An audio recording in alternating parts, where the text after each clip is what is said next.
A difficult, life-changing injury is not holding back a former territorial soldier from a passion of painting.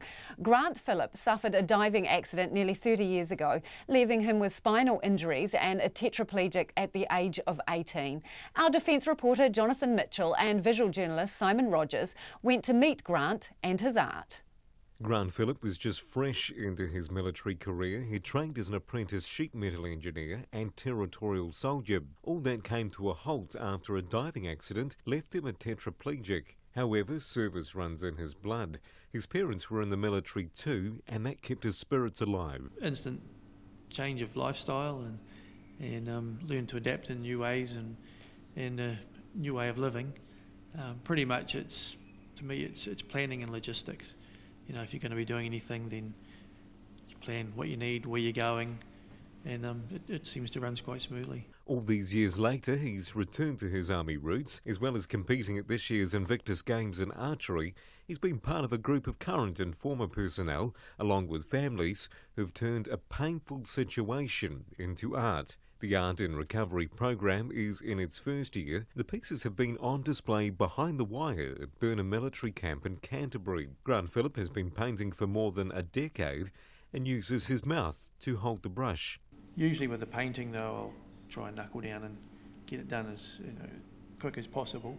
But with this one, it was do a little bit and then come back and then do some more, and ended up with the finished product. He's painted a vintage shot of Anzac soldiers on horses. There's the rich blue sky, lush green grass, along with the smart army uniforms of bygone years.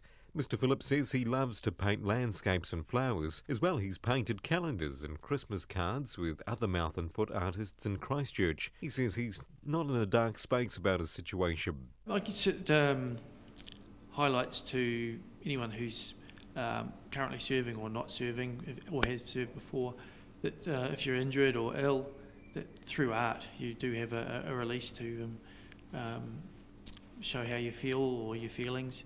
And for me, it was as I say, a nice way just to relax and put my thoughts on the canvas. He's encouraging others to give art a go. The liaison officer for injured, wounded or ill personnel, Rebecca Madaford, says it's a powerful exhibition and gives a voice to those who have been knocked back in life. She says she's humbled by the quality of the art and the ambition of those involved. It's been up to the artists how much they want to share of their story, but also what it's doing is it's reducing stigma.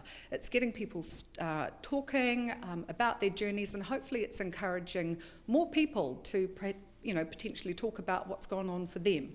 And bringing them back into the fold. The plan is to exhibit more art in the future and give others who have been dealt a blow in life a chance to paint. Grant Phillip's feature piece, sitting smartly in a black frame with the soldiers' horses and New Zealand and Australian flags, has been gifted to the Army to display at the different bases. At Burnham Military Camp for Checkpoint, call Jonathan Mitchell, 10